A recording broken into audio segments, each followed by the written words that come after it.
Bismillah, alhamdulillah, wa salatu wa salamu ala rasulillah. Assalamu alaikum wa rahmatullahi wa barakatuh, and welcome all viewers. Today I wanted to talk about social media and how it's affected the way that we have relationships with one another. It has affected the way we experience things, and also how it's changed our personalities and the way that we think, as well as the way that we act. So first things first, I wanted to mention how human beings generally value something. When it comes to valuing something, we typically give precedence to things that are very unique, very rare, something that's hard to find. So take a painting by Picasso, for example. You can find prints of his paintings for very cheap. They're all over the place, very easy to obtain for a small price. However, an original painting by Picasso, even if there's a million prints of that same painting, an original Picasso, it could, be considered worth over $100 million.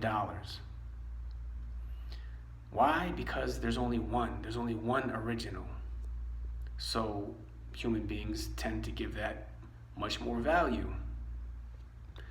So that being the case, let's talk about how we value relationships and how social media has affected the value of our relationships with one another.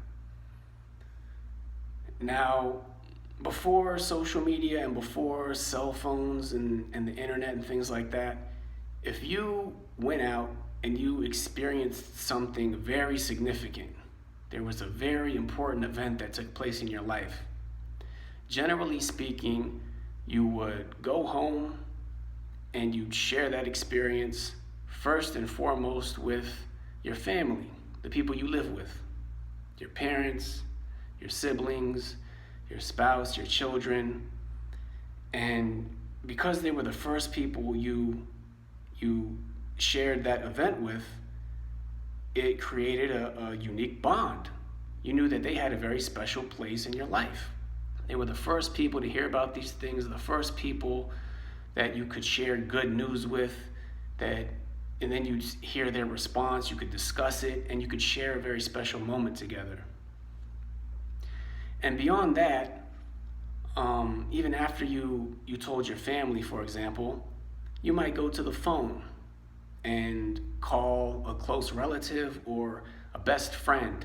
And there was even a phrase that you'd say, you were the first person I called, because that showed that me and you have a special bond. Me and you have a special relationship. It's valuable.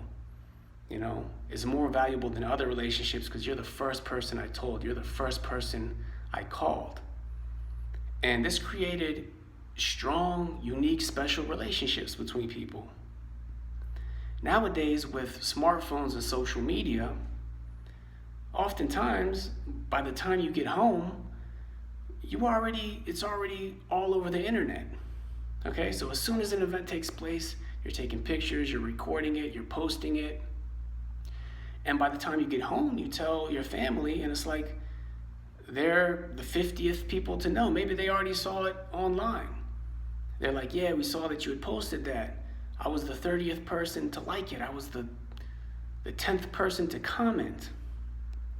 And when you do that, not only does it devalue the relationship as well as the experience itself, but you're sharing information with people who they might not even care.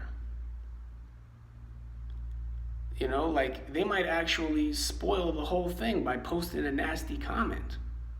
So then by the time you get home, you say, yeah, I saw you posted that. Did you see what so-and-so commented? That was strange, that was rude. And it can take away from the entire event. So that's one thing. That's one example of how social media has devalued relationships. As soon as something happens, you share it with the entire world indiscriminately. and you can't form those special bonds that used to be formed between particular people. Next, it affects our experiences. So take, for example, you go on vacation, you go to a particular event, maybe you even just go out to eat, with your friends. I'm sure we've all experienced this.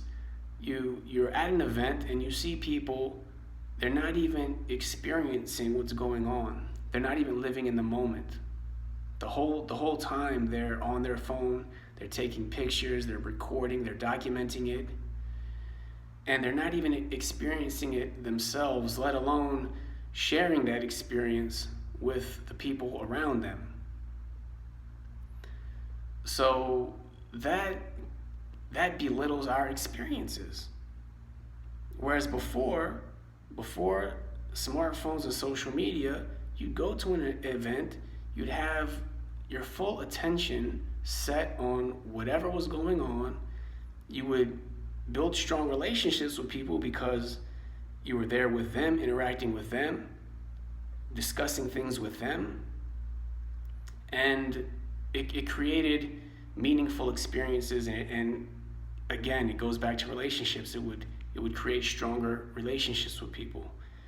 But now it's like, I posted the whole thing. I was recording it on my phone the entire time, the entire event. So I wasn't even really paying attention. And then I posted it online for the whole world to see, some, poor quality video that they probably didn't appreciate. So, a potentially meaningful experience was wasted. And this is unfortunately something that I also think is very common nowadays. So not only does it devalue our relationships and experiences, but this also has a tremendous effect on our personalities, on the way that we think, the way that we act. Because it's also human nature to compare yourself to other people. So when you go online and you're on social media and you see your friend, he is driving a really nice car. He has a beautiful wife. He has beautiful children. He's vacationing at this place or that place, and it seems like he's living the perfect life. You're going to compare yourself to that, generally speaking. And people will sit there and say, hey, I'm not doing any of those things. I don't make that much money. I'm single. I don't have any kids. I don't have any money. I don't drive a nice car. And you start to think less of yourself. You might be like, hey, that guy, every time he posts something, he gets 50 likes. I get 2-3 likes. He has 3,000 friends. I have 50 friends. And it makes people depressed. And it causes envy. There's even an expression. People even will literally say this when you post something. You're like, hey, I'm vacationing in the Bahamas. I'm having so much fun. People will literally comment, oh, I'm so jealous. Oh, I hate you. I wish I was doing that. This is just part of human nature.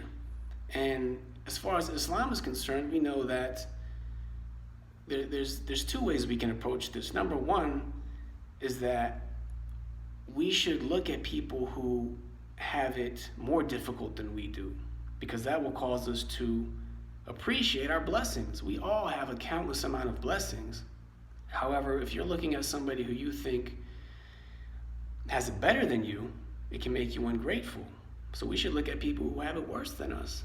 There's a lot of people, they don't even have the technology to even go on the internet. So you're definitely not looking at comparing yourself to them, even though there are way more of them, and there's way more hard times that people are going through. But instead, you're comparing yourself to these other people who, ironically, are showing you a mirage, because we already discussed that when they're going out and sharing these experiences online, and they have, all these relationships with all these hundreds and thousands of people, they're not really as valuable to begin with. So it's a mirage in the first place. And also, Islamically, we know that the evil eye is a real thing. So when people are sitting there looking at you and they're envious and they're jealous, then that can actually have a real effect on you and your family. So these are things just to keep in mind. And what can typically happen is when people see these things, then they start saying, you know what? They went on vacation. I should go on vacation. They have 50 likes every post. I need to figure out how I can get 50 likes every post. And they start chasing that mirage. And they start leaving what could potentially be a very valuable friendship. You know, even if you only have a couple really close friends, even if you're really only, you have a really close relationship with your parents, that could be infinitely more valuable than getting 1,000 likes on a post. And you actually going out and experiencing something without being distracted could be infinitely more beneficial for you than spending the whole time trying to share it online. So it causes people to leave what might even be better for them, chasing this mirage. And I just wanted to share this because, there are people today that they don't know a world before social media and before smartphones.